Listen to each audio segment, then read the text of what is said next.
Good afternoon, and thank you for tuning in to Leadership Matters, informing leaders, inspiring solutions. I am delighted today that we're going to be having a roundtable with my co-host, Dr. Undraye Howard and Dr. Loretta Howard. We're going to be talking about visionary leadership, and looking forward to that discussion. And I should say, Leadership Matters with the People's Doctors are I guess, going into our second season with that particular name title. So Exciting, exciting, It exciting. is. exciting, exciting, and welcome and welcome. Yes. I think we will start with one of our audience questions and then we'll Great. jump on into the round table. So I'll ask the first question that it is it says, I often hear people talking about the vision in the mission of an organization, but I struggle with seeing or understanding the difference between the two.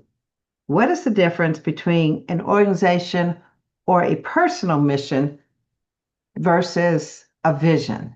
So I think they're saying and I've heard people have a personal mission and having a personal vision, as well as having an organizational mission or organization vision.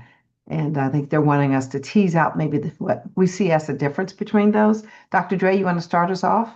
Yeah, I think I don't know. I think they're one and the same, right? I always can think about the vision kind of as the destination, and mission is the vehicle that gets us there. So whether it's a personal a vision, mission that you have, certainly in a personal, it may be trying to gain some personal achievement, like a better health outcome or a better wealth outcome.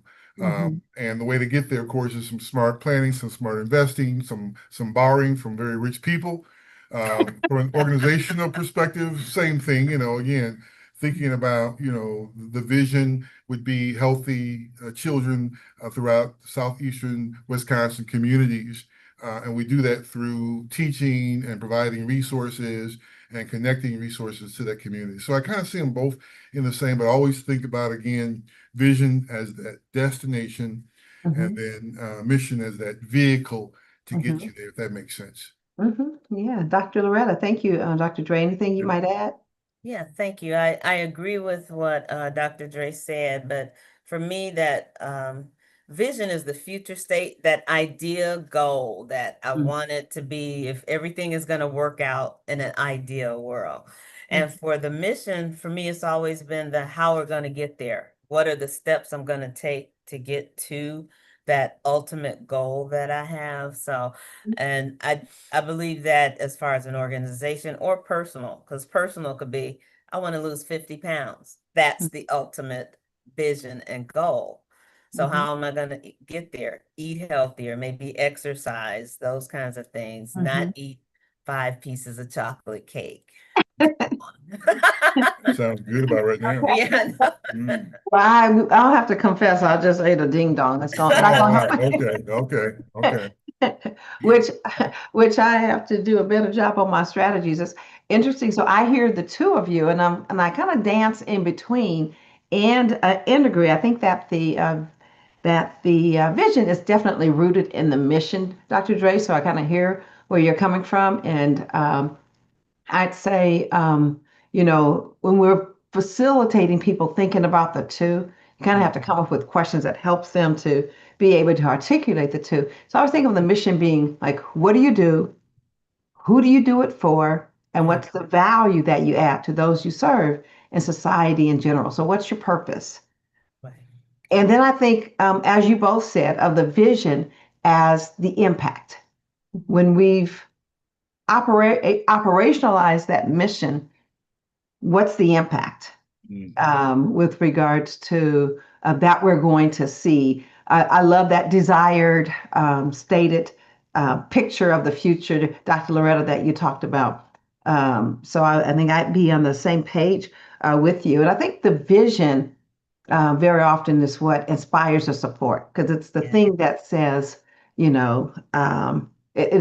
inspires the growth and the support of those who will support you in the journey, be it those who are operationalizing that mission or investing in that mission to achieve that desired vision.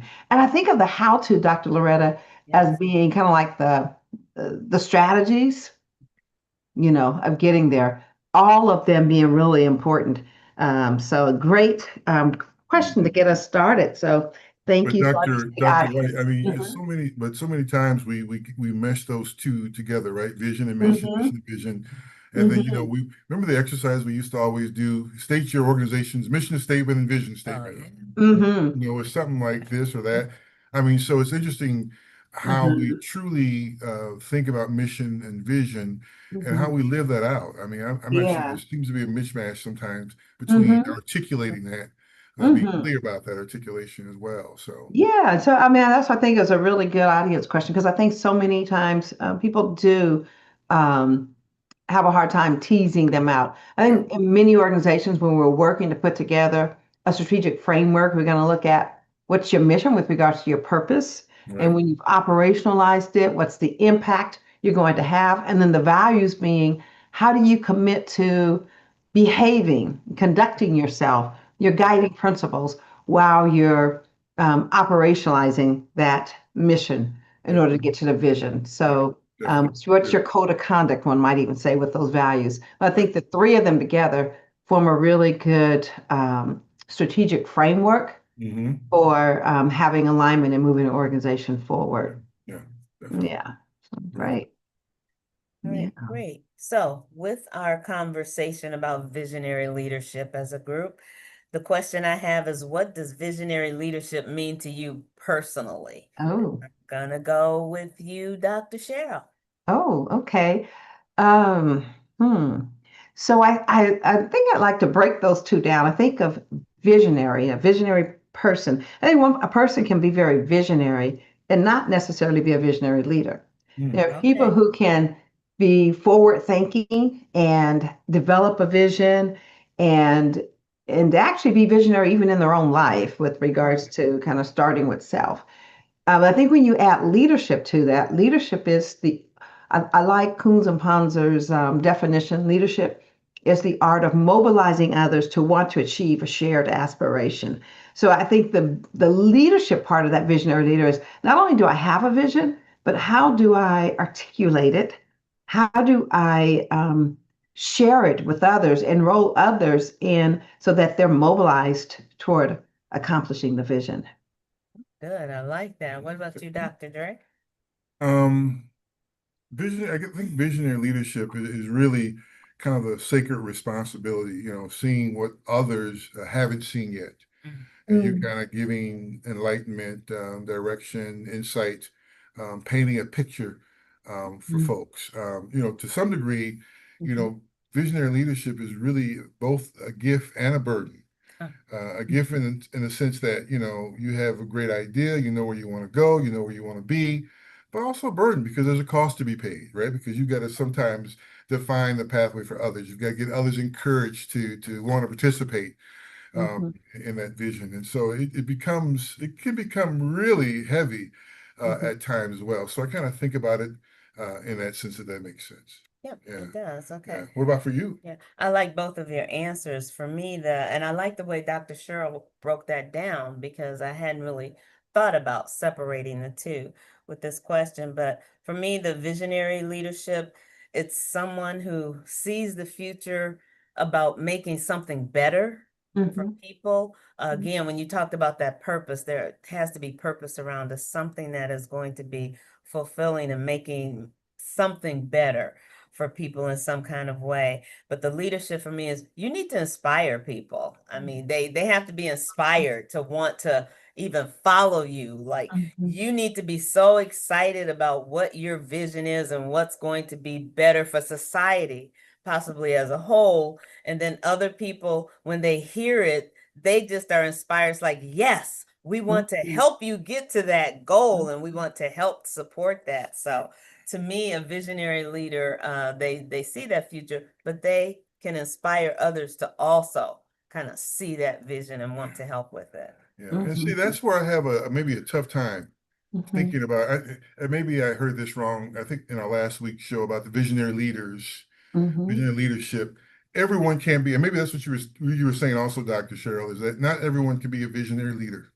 I just don't believe everyone can be a visionary leader. I just don't believe that. So I Well, push back on everyone's a visionary leader. I can't, I She can't see. didn't say everyone was a I'm just saying, visionary well, I heard that leader. from somewhere. Someone said, "Oh, right. everyone's a visionary leader in our organization." I'm saying that's impossible because Mhm. only one person really can provide that vision and kind of lead. You can certainly participate Mhm. and follow, but I'm not sure if everyone can be a visionary leader.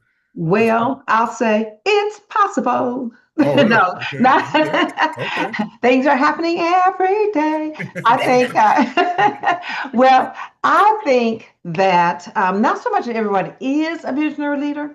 I think that people have the potential. I think one of the things that we as human beings have is the ability to choose.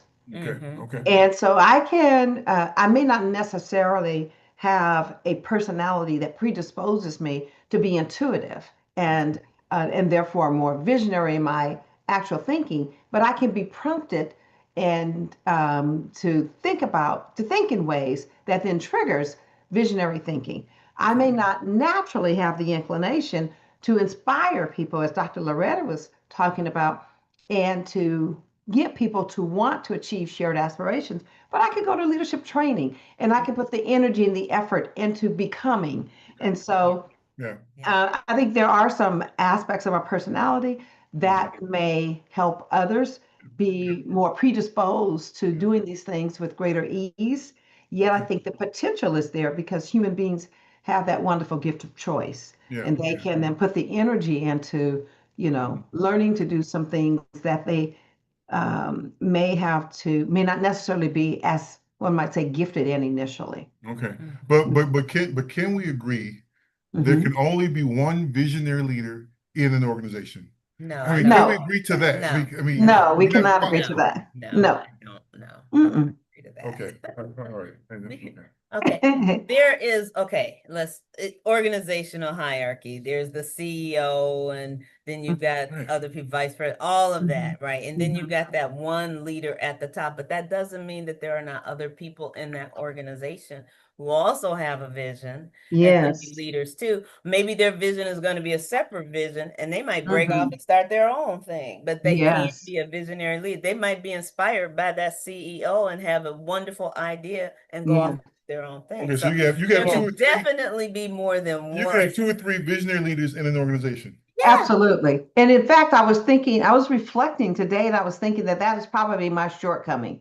My Okay. shortcoming is not developing others who I need to be visionary leaders Okay. to lead their teams. Okay. So I may have a vision, but I also need to be able to inspire others. So that's a shortcoming that I have that I've just kind of reflected on with regards to am I developing other visionary leaders in my own team to where um, they are maximizing their ability to be inspirational and influence and engage others.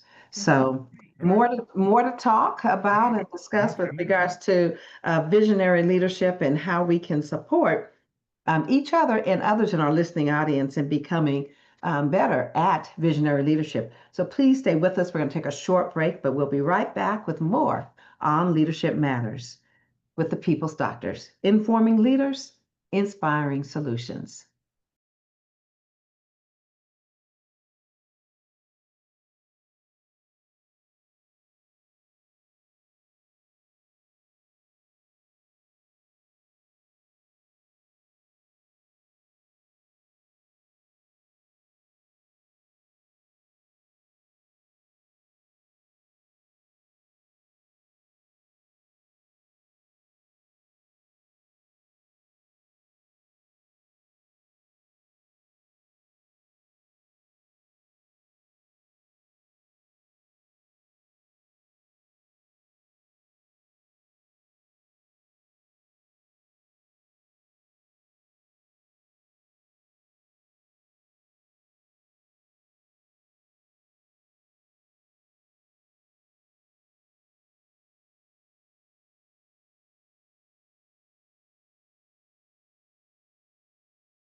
And we are back with more on Leadership Matters today, having a round table, I should say Leadership Matters with the People's Doctors. And today we're having a roundtable discussion on becoming a visionary leader. I'm going to go to our second audience question. And Dr. Loretta, I'll toss it to you first, okay? And it will be, how do you balance staying committed to your vision with staying open to change? That was a very good question, and I truly Yeah. do appreciate it. One of the Mhm. things that I think personally is that vision is what is my purpose? Why am I doing what I'm doing? The reasoning behind it. And whatever that purpose is, that should never change. I should always have that purpose to do that, be so ingrained in me that that's what I have to do. Even though change is going to happen, and I know we may have to do things slightly differently, but I can never go away from my vision, because once I go away from my vision, I'm moving away from my purpose for even doing it. I Mhm. don't want to change to a point it's like, well, originally you said that your purpose was to help the unhoused population. And now, for a few dollars, you're changing and you're helping um people to have the arts classes or something. I'm moving away from my mission. So if that change is going to cause me to move away from my vision, what I originally wanted to do, my purpose, then I don't want to do the change Mhm. because it's taking away Okay. from that initial purpose. But as long as that change can align with it and I'm still serving the population or helping whomever I wanted to or making that difference, then I'm okay with it. So, Mhm. yeah. Yeah. So, and in your question, or in your answer, I'm hearing your vision as being rooted in the mission. Yes. Yeah. Yeah. Yeah. Dr. Dre, Definitely. how about yourself? Thank Uh, you, Dr. Loretta. yeah, that Mhm. was good. Ditto what Dr. Loretta said. Hmm. I always say hold the vision loosely in your Hmm. hands, but tightly in your heart, Ah. right? So the vision itself certainly should be deeply anchored because it Hmm. reflects your core values, it reflects who you Mhm. are, your sense of calling, what you believe in is possible. The part that certainly shouldn't shift or could change a little bit, of course, is every wind of change or criticism. It happens, right? The path to the vision changes. We have to be flexible. We have to be able to go left or go right as part of that process. So I think, in thinking about, distinguishing between the why and the how, your why certainly is the deeper purpose behind the vision, and it's non-negotiable. And your how are the strategies and structures and methods again to get there. And those are the things that you should be able to pivot and change and sway a little bit as you go through the process. So that's how I would respond to that Hmm. question from the Hmm. audience. Yeah. Excellent question.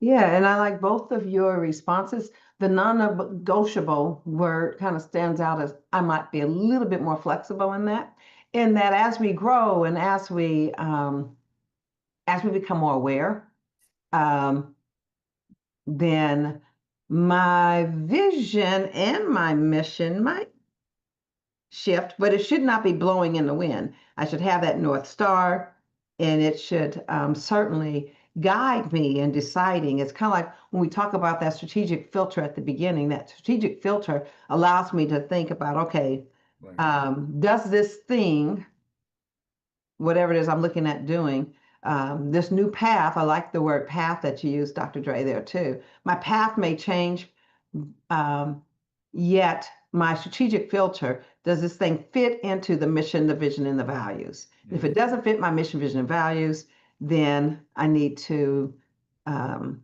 not take it on. I need to really think about, is this something that's going to be additive to my journey? Right. Um, but yet change is happening. I Right. Oh, think the biggest change that we've all in our lifetime generation that always kind of comes up in my mind when I think about having to pivot is COVID, right? I think we Yeah. Mhm. all saw just Absolutely. devastation in the day-to-day ways in which things were done, and we Yep. still held on to Right. our vision. Yet certainly, Dr. Dre and Dr. Letta, as both of you mentioned, our how our path may have changed with that change. in that journey. Dr. Dre, I think you're going to take us to the Yeah. next piece. Well, we got you, Dr. Cheryl. Let me ask you this question, and really Mm, both of you, but you first, Dr. Cheryl. Can you share a moment when a bold vision changed the course of your life or your team slash organization you were leading? hmm. Okay, I'm going to go personal on that one. Okay. In young. Okay. Okay. All right. Personal and young. It's probably when I reflect back and I think about the first moment in which I really think about myself having a vision. Mm, And the vision was for me to be the majorette at mm, my school. mm, mm, And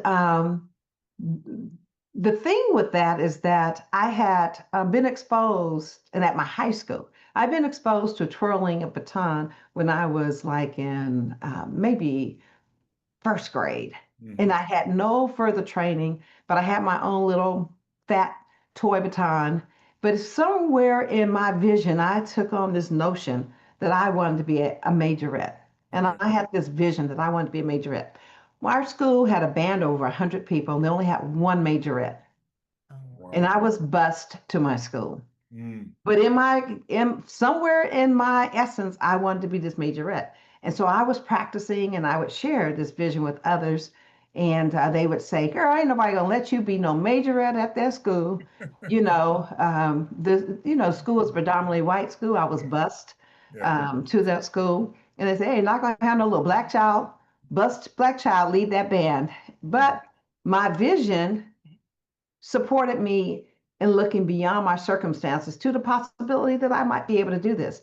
And I remember going to the tryouts, the people I was trying out against having beautiful majorette outfits and boots to go with them and titles of competitions they had won for the state and so on and so forth.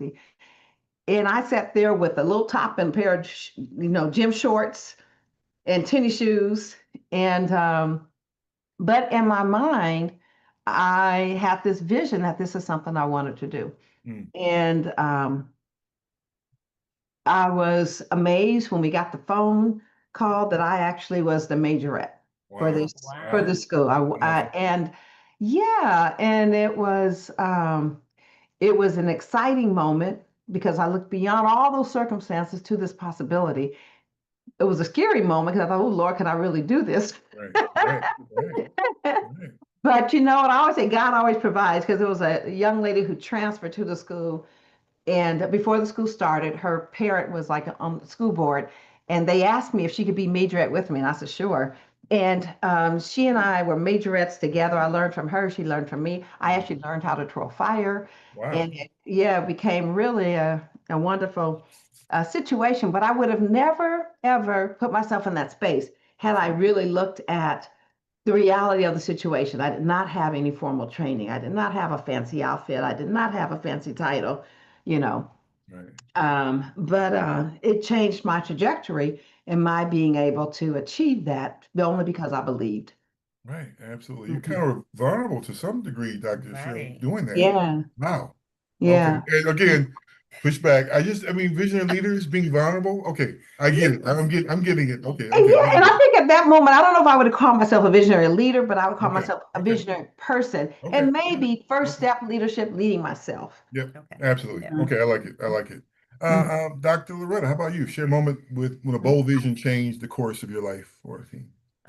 Recently, well, within the last, it's been 5 years now, after I retired from corporate jobs and academia and volunteered in an organization, Word of Hope Ministries, which is my heart. I love what they do for the community because they provide so many programs at no cost to very vulnerable populations. So I love doing that. And I came on board just as a HR consultant to help with putting together some policies and things that I enjoy doing because I love organizational development. I love doing all of those things.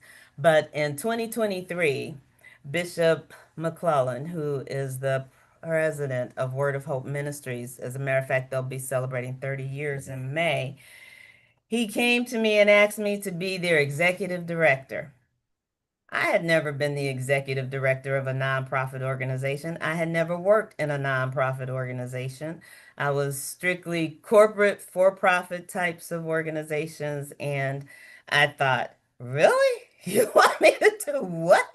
And I was nervous but excited about the prospect of it because of all that they do. And it really, it his vision for what he saw a potential in me that I did not see in myself. And I'm very grateful for that. And I'm just grateful that God gave him the insight to say, hey, this is the person that you to put as your executive director because their previous one had retired and had been gone for about a year or so. So I absolutely love it.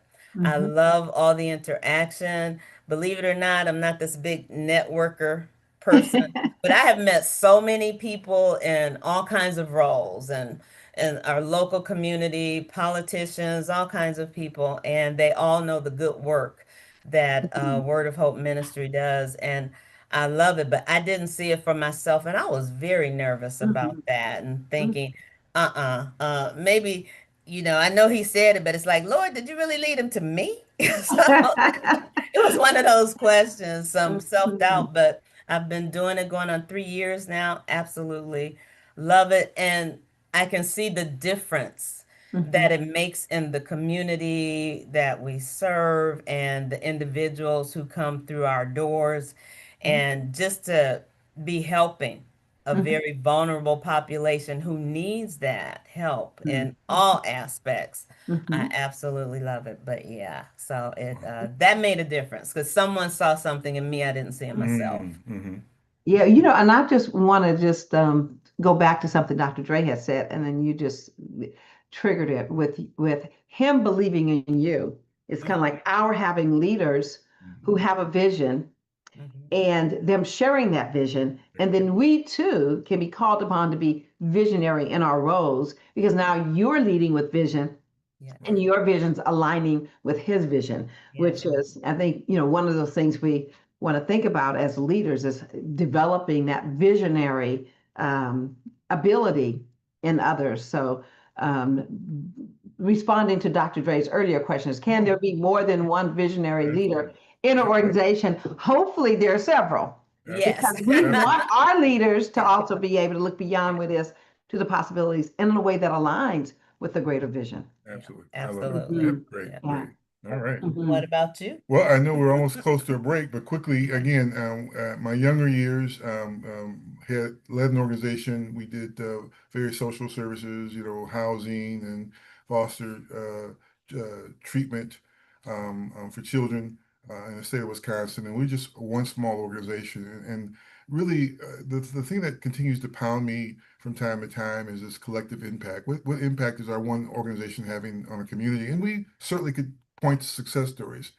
But I Mhm. said there's got to be more to it than this. And so, this bold ideal I had that turned into a vision was, well, maybe we need to collaborate with other service Mhm. providers Mhm, and actually kind of form a coalition. And we did that. We had about 20, Mhm. 25 different organizations in that coalition. And it just helped us streamline resources, help us share stories, help us share assets, begin to strengthen us at a state level, and in a very bold way, really able to serve children in the foster care system mhm, that was meaningful for them, that was productive and successful for them. And so I thought Mhm. about that and just stepping out there to take that Mhm. on.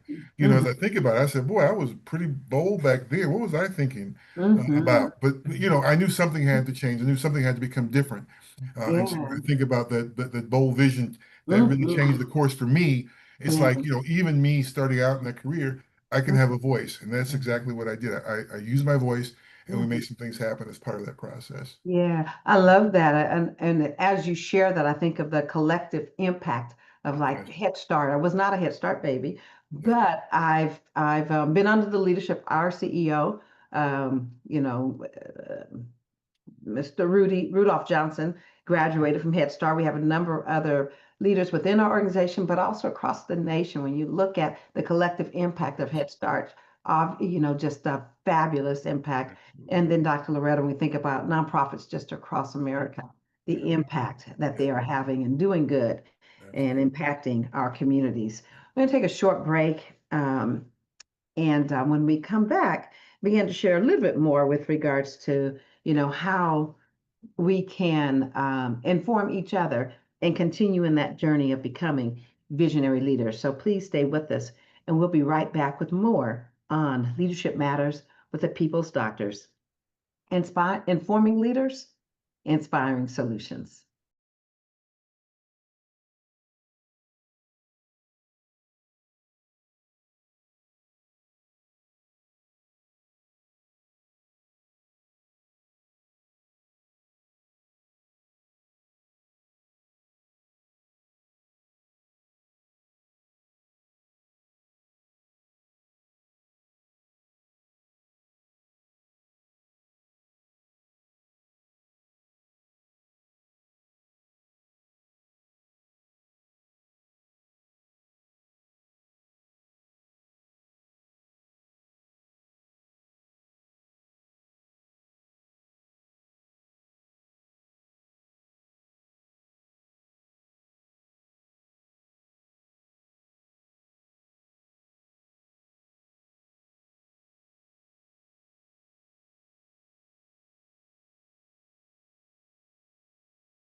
And we are back with more on Leadership Matters with the People's Doctors. And I'm excited to be having this conversation about becoming a more visionary leader with my fabulous co-host, Dr. Undraye Howard and Dr. Loretta Howard. So I think before we went to break, we were talking about just that bold moment that we stepped into a space that helped to maybe change the course of our life or organization. Love the added thought, Dr. Dre, with regards to collective impact. Awesome, awesome. Wondering if either of you or each of you could think of the name of a visionary leader that you admire, and what led you to think of them as being an admired visionary leader? I'll go first. I actually have Okay. two. One of them I gotta say, and it'll probably make everybody laugh, but it is Dr. Dre. Okay, I Dr. do Dre. consider him. Hey, I do. I didn't pay her to say that. I did not pay her to say that, Did you audience. pay him to say No, I that? didn't. No. Okay. He's got to buy dinner tonight or something, huh? Right. Right. But I say it because he really does look at the future. He looks at trends, he evaluates systems, various things, and he looks to see how that can be impactful moving forward, 5, 10, 15 years down the line. And even with employees we have in our business, he's very fair, but he sees potential in them. He helps to let them stretch goals, reach beyond things that they even could imagine. They have had growth opportunities because of things that he's implemented, because he sees beyond, we're not always going to be in this business. Who might be able to take over? So he actually does that. And I do believe he is indeed a visionary leader. And he I'll stretches me pause you too. right there. I'll pause you and say I diddle that, just Yeah. having worked with him Yes. in the nonprofit Yeah. arena, He does. being there with him leading the Executive Leadership Institute. Yeah. That was done in collaboration with what was it? Michigan. University of Michigan, and then Chicago. Right. Yeah, exactly. I mean, so much, so many lives impacted through Yes. the Yeah. visionary leadership that Yeah. Dr. Dre's brought. So, Right. Right. yeah, I second that. Yeah, he really does. And then from younger, before I even knew, Dr. Dre.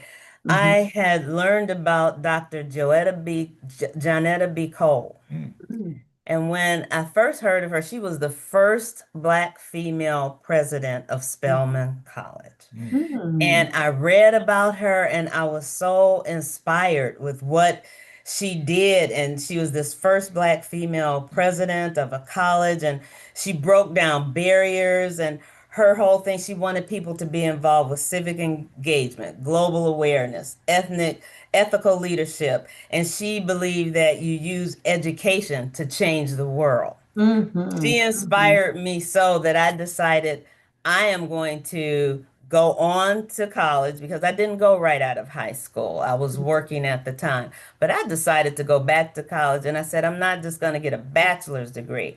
I am going to get a doctorate.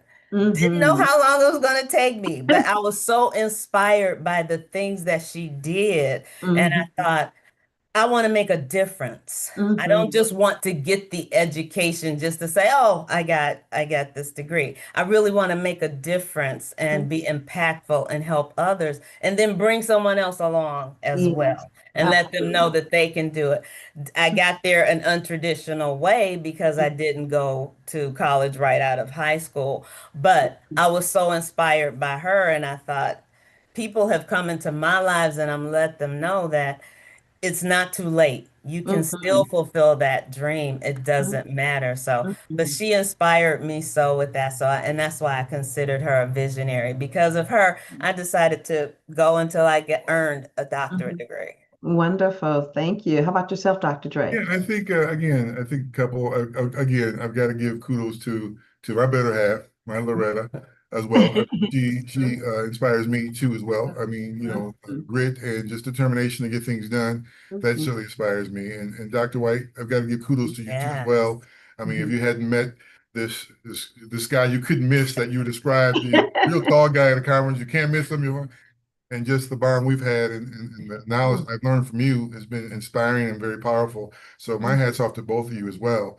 And the other person is this Louis Latimer. Remember Louis Oh, Latimer? yeah. I mean, Thomas Edison Yes. gets the credit for inventing the light bulb, but Louis Latimer created this carbon filament, they called it. Yes. And it made the light brighter and it made it last longer. And the reason I think about him in terms of this visionary leader is he kind of self-taught himself. Yeah. He kind of Yeah. fumbled his way to his own knowledge and his own understanding, and he added to it. He didn't say, "Oh, he's got this or she's got this, so I don't need to add anything else to it." He says, "I can do something even better. Let me add to the value." And he didn't doubt himself. He didn't turn away. He didn't Mhm. have it easy. He struggled as part of that process, and he didn't get all the credit that he deserved. So Yeah. even though someone else had all the credit, pretty much most of the credit, that didn't Mhm. stop him from being the visionary leader that he could be and became. And that to me is very inspiring that despite Mhm. everything that's in front of me, Right. I don't mind giving up the credit. I still Right. have value to add as a visionary leader. It means I don't always have to be in the front. Right. And that's a Mhm. very powerful story for me. It reminds me of, again, Mhm. humility and just awesomeness in terms of Mhm. understanding what a true visionary leader is all Mhm. about. Yeah. Yeah, How about you, wonderful. Dr. Cheryl? Yeah, I'll have to say there are two that come to mind with regards to one would certainly be Pastor Terry Brooks. I happen to have I happen to serve on the executive board at Bayview Baptist Church. So I mean, I should say Bayview Church rather. And I attended a church meeting last week, and it was just phenomenal to hear this. And, of course, in relation to me, young minister, but probably many other people are young in comparison to me, right? Right. But to hear this dynamic young man share a vision, and he not only shares it, and the reason I've always known him to be visionary, Mm, but the visionary leadership, he puts those two together really well. And that he not only can share the vision that he has, but he can share it with such a compelling impact and enroll and inspire others so that they want to join in the efforts that he has with regards to expanding the church's impact, not only internally with regards to growing the spiritual life of the members, but also the impact that they're having on the community. So it was just inspiring and to see visionary leadership in action. And then I also give a shout out to our president and CEO with the Neighborhood House Association because of his innovation. It's one thing to have vision, and it's another thing to tap into a space of innovation in others and to allow others to then grow and bring ideas to fruition under the umbrella of an organization that's aligned with the overall mission and vision of the organization. So shout out to both of them as I've had the opportunity to enjoy their leadership. And of course, we have to think of, Martin Luther King and others who have Oh, yeah, just absolutely. wonderful. And then Jesse Jackson having that he just recently passed us. So we have so many examples of that. Absolutely. In our journey Daisy with Bates, social services. Daisy Bates, the little Yes. Rock Nine. Yeah, wow. Yeah, that's good. That's good. Yeah. So let me hop into another question, Dr. Sheryl, while we got you. So how do you distinguish between a compelling vision and a good ideal, or are they both one and the same? Yeah. I don't know. I have to think about that. I got a little bit of a coughing thing going on. So Dr. You Loretta, you go want to ahead, go first? Yeah. Well, wow, this was one of those questions. I really had to think, is there a difference but when I think of a good idea, I think it's probably to solve something immediate, improve something immediate, some problem or something I've identified, to have a very specific, maybe an immediate solution to. But when I think of a compelling vision, that's very long term. That's going to be legacy building and last throughout years, not just solve a problem, a good idea to solve a problem right now. So I was trying to differentiate them, and that's what I came up with. So I'm very interested in what you all are going to say with that. Yeah, and I can't say that I've thought a lot about the distinction. However, if I think about a beneficial, I think I like to look the word as being good being beneficial idea, and maybe that's a dream. And I'd say if you can hold a dream long enough to put an action plan behind it, which means I've got to visualize it, going back to where Dr. Loretta said in the beginning, like, what's that vision? I say a dream remains a dream until you put an action plan behind it. And if I can hold it with faith in my mind long enough to paint a picture of the desired impact and begin to for moving it forward, and then I can look. It's a bigger idea than I say it's a bigger thought than just an idea, because an idea can be fleeting, but a vision, I'm going to hold it. I'm going to really think about the why and the impact and and then have it then be able. I think the other thing about vision is what also another word you use, Dr. Loretta, and that is inspiration. Mission is what we do, but the energy behind it comes from the vision. It comes from the inspiration behind the impact, the why that's going to come to fruition. So I think once that idea, in fact, there's a quote. It was, "Hope is the dream that awakens the soul." Hope is the dream that awakens the soul. And so when that hope really takes root and dives into or gets grounded into the why, now we have more than just a fleeting idea, but we have something that we can be inspired to move forward toward. I like that. I like that. I wrote that quote down. I love that. Wow, that's good. And the only thing I would add to what both of you have said, which both eloquently spoke about it, a good idea again solves a problem, right? A compelling vision transforms reality. Like it. Right? I mean, Like so that. good ideas are valuable. We need good ideas, reality. but they typically have a shelf life. They come, they go, and they move on.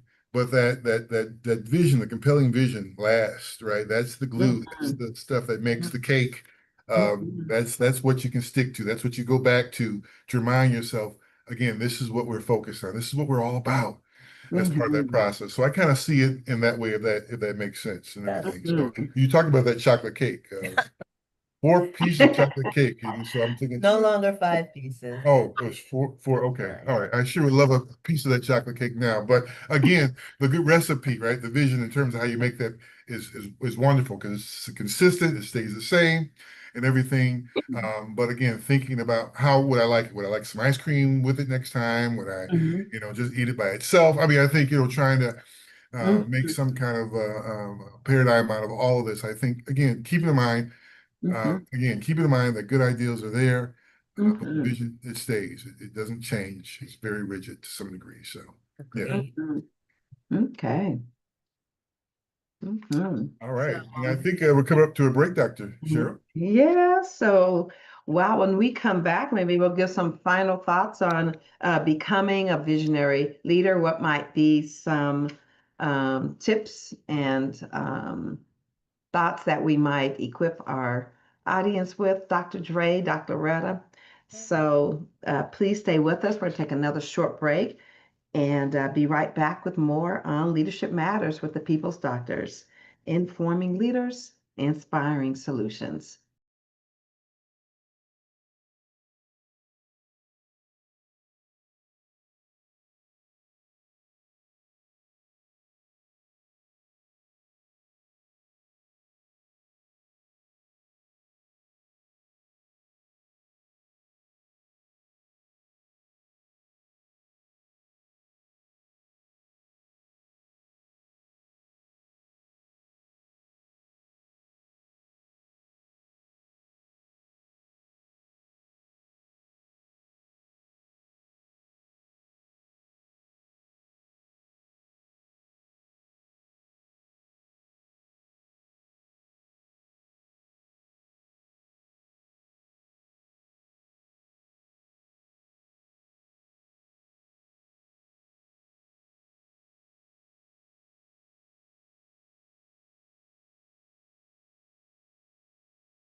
And we are back with more on Leadership Matters with the People's Doctors and having a fabulous discussion on becoming a visionary leader. And with that, I'm going to ask my co host, Dr. Dre, as well as Dr. Loretta, to just share with us what skills do you believe the next generation of visionary leaders must develop? Dr. Dre, why don't we start with you? I mean, our younger generation has so much to offer, right? I think, the Z, Ys have so much to offer.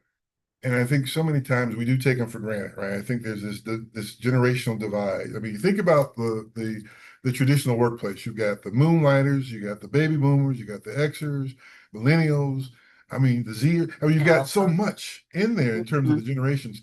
So let me offer this up: communication. How Mm, does that younger generation find pathways to communicate effectively and impactfully with the older generations? So many okay. times, and I say that because so many times we get caught up, especially the older generation, get caught up in saying that this knowledge management transfer that we have only goes from top down, only from the older to the younger. You need to sit down and take notes and learn from me, young one. And that's old school thinking. Mhm. We've got to do a better job, older generation, in communicating. But I'm going to challenge this younger generation to also adapt what are some impactful communication skills I can employ to communicate upward to the older generation? And to make sure we understand, and so that this knowledge transfer isn't just a one-way street, it goes both ways. And our younger generation has powerful knowledge and content to be shared. So, but finding ways to communicate that, because again, text me not always do it for me. I'm not going to get on Facebook. I'm not going to do a Snapchat. I'm not going to do this whole AI. We're getting into this generation of AI. So trying to get that all figured out, which is scary as well. I need to figure out, and I challenge our younger generation to help us as older generation, to help y'all as the older generation, y'all as the older generation understand to communicate. Oh, I'm sorry, but I would just implore our younger generation to find ways to communicate with us even much more Okay. impactfully and beautifully. So, Okay. Yeah. Thank you, Dr. Dre. And how about yourself, Dr. Loretta? When we think about the skills the next generation of visionary leaders must develop. Well, one of the things that I think about this next generation, it is the communication, but I also think the emotional intelligence part of it to make sure that they have that those thick skins. They're able to relate with all these different generations we're talking about. And I found out today there's one called Alpha. I think that's the newest one. But just how do you work with all those different individuals, understanding, their personalities and the things that are going to help you to work together, because your way is not necessarily the right way. You've got to learn about the others too. What are some of their expectations? We may be a different generation, millennials and baby boomers, but there is a generation that's coming out here. They want you to be very authentic. They don't want people to be faking. So just being able to understand that and then helping them to even navigate how to relate to individuals that are different, because sometimes it's like they are tech savvy. They are tech savvy. AI, even though you were saying, yes, AI is here. I don't think it's going away anytime soon. But still, just learning how to relate with all these different interpersonal groups that they're going to have to talk to in the workplace and be able to work together. So we really have to do that. Even for us, we need to listen to them sometimes. They may have a good idea.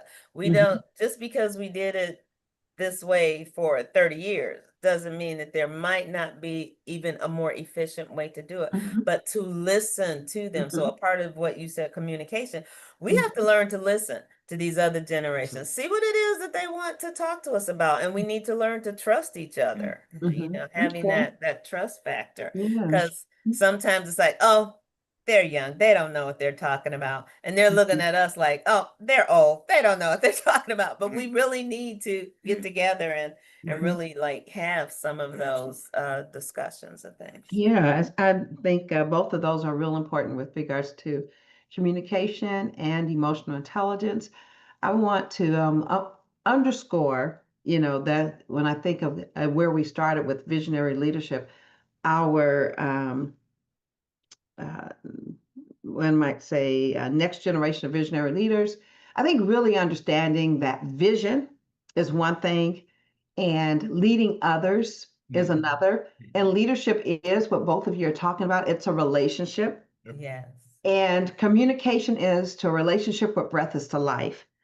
So without the effective communication, then we also then have challenges. And communication ties into what you were saying, Dr. Loretta, with regards to emotional intelligence, having the self-awareness, having the awareness of others, having the empathy, having the organizational awareness in order to navigate as we move forward in our mission and visions together. Dr. I know Dre. we're wrapping up, Dr. Cheryl, but I want Yeah. to tease out both of you. Both of you brought up emotional intelligence. Are we saying the younger generation lacks that from what you both have seen? No, No, we're we're saying not saying Okay. that. no, we're not saying that. We're saying like every generation, our current generation, our older generation, Okay. our younger generations, all need to have the self-awareness, the Yes, empathy, absolutely.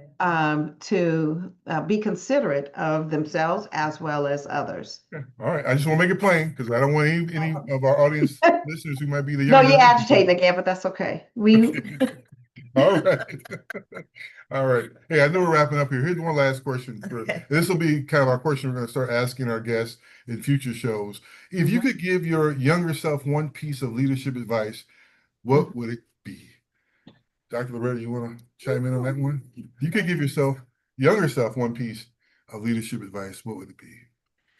That failure is not final, Mm, and that you don't give up because you may have failed at something once, being persistent, but failure is not final. Sometimes those lessons we learn when we do fail, it is indeed a lesson for us. What could I do differently? What can I learn from this? But failure is not final. And I say that as someone, again, who went to school much later and wanted to get that doctorate degree. And there were some obstacles and barriers that came along because originally I was going to be in urban studies, ended up having to switch, got into human capital management. Things happened, but failure is not final. There may be another path, but you can still get there. oh, great, great. Thank you. Dr. Sheryl, how about you? Oh, I would say stay hopeful, stay grateful, um, and with both, have a vision for Mhm. yourself. And I also would say know your non-negotiables. Oh, okay. Yes, Mhm, I like that. Yeah. mhm, If I were to answer that question, I don't know. I don't know if there's any advice I would give myself. I mean, I just think the natural order of things will take its course. Okay. mhm, I'm sorry. I going back and tinkering with things and changing things. I think you be you. I mean, you're going to learn and hopefully have that emotional intelligence that you garner up through your strength mhm, and through the years. But mhm, I don't know if there would be any advice. You be you. And mhm. chart your own pathway and hopefully well maybe be reflective in terms Mhm. of what's happened in the past and how it's going to determine your future as part of that process. So I would say no advice. No. Sorry. So, 18-year-old Undraye is the same as year-old Undraye. I think the experiences, the lived experiences that 18-year-old Andre had shaped the 28, 38-year-old Andre of today. So mhm. that's all I'm saying. Okay. Well, that reminds me. I tell my husband that all the time. I say, "Do you, boo?" Do you boo? As long as you don't violate our vows, do you? Right, you So do. that's Okay. all. All So right. that's all That's good. good. Love that. Okay. Okay. That's Okay, do good. you, boo? Okay. All right. Yeah. All right. All right. So, thank you, Dr. Dre, and thank you, Dr. Loretta. Mm. Yes. Always a joy, and thank you to our listening audience for being with us. And we just invite you to listen and join in on Wednesday. Send us your questions and topics that you'd like to hear discussed, and we'll look forward to receiving those. I think on the top there, Dr. Dre, do you see what I think it's? You can send those to Leadership Yep. Matters Leadership matters. Yes. Leadership. questions. Yep. Is that leadership matters? Yeah, Leadership At Matters Innovisions, right? questions at innovisions.org. That should Okay. put on some eyeglasses. Right. Leadership Matters questions at innovisions, innovisions.org. And, our new episodes drop every Thursday on Apple, iHeartRadio, Amazon Music, and Spotify. So until next time, keep on keeping on for the greater, making your leadership matter.